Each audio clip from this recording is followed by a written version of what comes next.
अगदी झटपट होणारी लहान मुलांच्या आणि ऑफिसच्या डब्यासाठी बनणारी ही मोड आलेली मटकीची सुकी भाजी आज कशी बनवायची ते आज आपण बघणार आहोत. तर त्यासाठी मी इथे पाव किलो मोड आलेले मटकी घेतली. तर 2 मध्यम आकाराचे कांदे असे चिरून घेतले. एक मध्यम आकाराचा टोमॅटो असा चिरून घेतलाय. 8 ते 10 लसणाच्या पाकळ्या, 2 हिरव्या मिरच्या चिरून घेतल्या आणि थोडीशी कोथिंबीर आणि थोडेसे वाटाण्याचा वापर करते मी, तर ओल्या वाटाण्याचा सीझन असल्यामुळे. तर इथं कढईत मी 2 चमचे तेल टाकून घेतले. तेल व्यवस्थित तापलं की त्यात आपण अर्धा चमचा मोहरी टाकून घेऊया. मोहरी तडतडली की जिरे टाकून घेऊया अर्धा चमचा. दोन्ही व्यवस्थित परतल्यानंतर आपण त्यात चिरलेला लसूण टाकून घेऊया.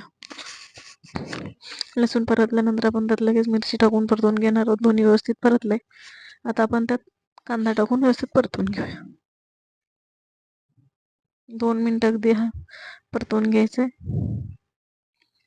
परतून झालं की आपण त्यात लगेच टोमॅटो टाकून घेऊया आणि छान मिक्स करून घेऊया.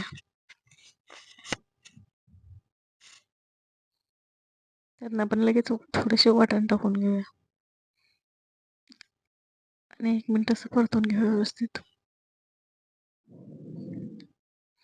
व्यवस्थित परतलं की आपण त्यात मसाले टाकून घेऊ. मी त्यात अर्धा चमचा धने पावडर, 1 चमचा हळद, 1 चमचा कांदा लसूण मसाला, 1 चमचा घरगुती मसाला वापरते.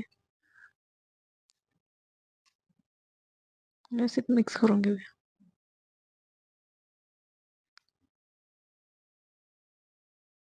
त्यात मी 1 चमचा गोडा मसाल्याचा वापर केलेला आहे. त्याने एक छान चव येते. तुमच्याकडे जो असेल तो मसाला तुम्ही वापरू शकता. तर त्यात लगेच मोड टाकलेली मटकी टाकून व्यवस्थित परतवून घेऊया आणि 2 मिनिटं छान वाफ काढणार आहोत. त्यासाठी आपण चवीपुरतं मीठ टाकून घेऊ आणि झाकण ठेवून आपण वाफ काढून घेऊया. अगदी 2 मिनिटांनंतर परत एकदा परतवून घेऊ. परत एकदा झाकण ठेवू. त्यात आता चिरलेली थोडीशी कोथिंबीर टाकून घेऊया आणि एका सर्विंग बाउलमध्ये काढून घेऊया. अगदी झटपट होणारी अशी ही मटकीची सुकी भाजी तयार आहे. तुम्हाला जर ही रेसिपी आवडली तर लाईक आणि शेअर नक्कीच करा.